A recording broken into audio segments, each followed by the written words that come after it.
সাঁওতালি সম্প্রদায়ে যে এতগুলি ভিন্ন নিয়মে বিয়ে হয় এটা আমরা আগে জানা ছিল না। তাই আজকে আমি সকাল সকাল চলে এসলাম ও আমার সাথে ছিল পার্বতী ও আমার বান্ধবী শ্রাবণী। আমি গুরু, চলো আজকে করছি আমার ব্লগ শুরু। সকাল সকাল চলে আসলাম বিয়ে বাড়িতে, আর বিয়ে বাড়িতে এসে দেখি বরকে স্নান করানো হচ্ছে। বর যে একটি গর্তের উপর বসে আছে ওটি কিন্তু আসলে এদের নিয়মে পুকুর। কলা গাছের চারপাশে দড়ি খাটিয়ে এখানে তাকে স্নান করানো হয়। যেহেতু বিয়েটি খুব সংক্ষেপে একই দিনে সম্পূর্ণ করা হচ্ছিল, তাই ছেলে ও মেয়েকে একই বাড়িতে বিয়ে দেওয়া হচ্ছিল। এদিকে বসে আছে ছেলে, মেয়ে ও স্বয়ংবর। এরা যেটা করছে, এরা আসলে এদের প্রণাম জানাচ্ছে এইভাবে। যারা বিয়েটি দেখনি অবশ্যই শেষ অবধি দেখবে, অনেক ইন্টারেস্টিং কিন্তু এই বিয়ে।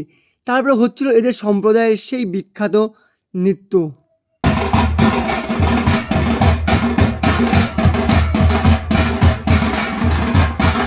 আর এই সেই হারিয়া, সবাই আগে দেখেছো আমার আগের ভিডিওতে। আর এদিকে এখন কি হচ্ছে, ছেলেকে মিষ্টিমুখ করিয়ে তাকে আশীর্বাদ পর্ব সম্পূর্ণ করা হচ্ছে। এদিকে কাকা তো পুরো মুখে অক্সিজেন মাস্ক লাগিয়ে নিয়ে লেগে পড়েছে। তারপরে এদের কিছু গান আছে, গানগুলো একবার শুনুন।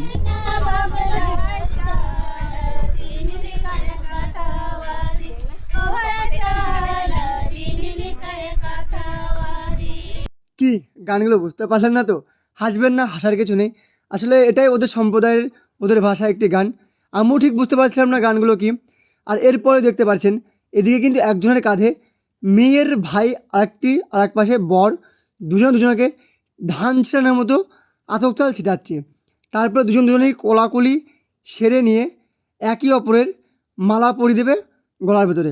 তারপরে কিন্তু এখানে একটা ইন্টারেস্টিং নিয়ম, সেটি হচ্ছে দুজনকে জোর জবরদস্তি পান খাইয়ে দেবে। আর এই ছেলের মাথায় একটি ফেটি ছিল, সাদা ফেটি, সেটি কিন্তু মেয়ের ভাইয়ের মাথায় বেঁধে দেবে। বেঁধে দেওয়ার পরে দুজনকে একটা করে বিড়ি দেওয়া হবে। সেই বিড়ি আসলে তাদের খাওয়ানো হয়, কিন্তু এখানে খাওয়ায় না, তারা সম্মান জানায়। দেখতে পাচ্ছেন। এরপরে ছেলেকে কাঁধে রাখার পরে মেয়েকে ঝুড়ির মধ্যে, ছোট্ট ঝুড়ির মধ্যে বসিয়ে সব মেয়ের ভাইরা কাঁধে করে এখানে নিয়ে আসবে। এরপরে কিন্তু একটি কাছির মাথায় ও 3টি লাঠির মাথায় মশাল বানিয়ে এরা 7 পাক ঘুরবে এবং একে অপরকে চাল ছেটাবে। দেখতে পাচ্ছ অবশ্যই, এরা কিন্তু একে অপরকে আতক চাল ছেটাচ্ছে।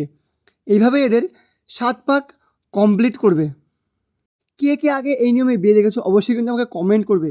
আর ভালো লাগলে অবশ্যই লাইক শেয়ার কিন্তু করতে ভুলবে না। তারপরে এদের হবে মালা বদল পর্ব। মালা বদল পর্ব শেষ হওয়ার পরে আমডাল দিয়ে একে অপরের উপরে জল ছিটাবে। আর এই যে আমডাল, এটি কিন্তু এই ছেলেকে আম গাছের সাথে একটি আম গাছের সাথে বিয়ে দেওয়া হয়। সেই বিয়ে দেওয়া আম গাছ থেকে কিন্তু এই আমডালটা ভেঙে আনা হয়। আর এইবার হচ্ছে সিঁদুরদান। একটি শালপাতায় সিঁদুর থাকবে, সেটি কিন্তু ছেলে 3বার এই সম্পূর্ণ সিঁদুর মেয়ের মাথায় ঢেলে দেবে।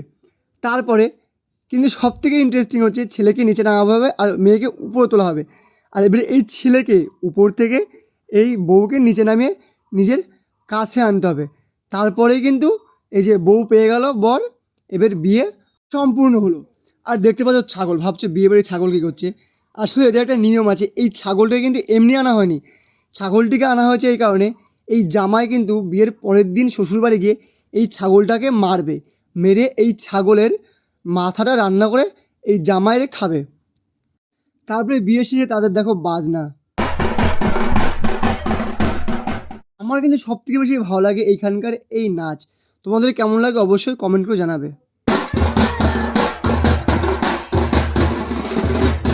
আর এদিকে আমি তো সবার মাঝখানে একটু ভাব নিয়ে নিজেকে এভাবে ওভাবে কী যেন একটা কিছু মনে করে মাঝখানে খুব আনন্দ, ভালো লাগছিলো, খুব সুন্দর, কী আর বলবো।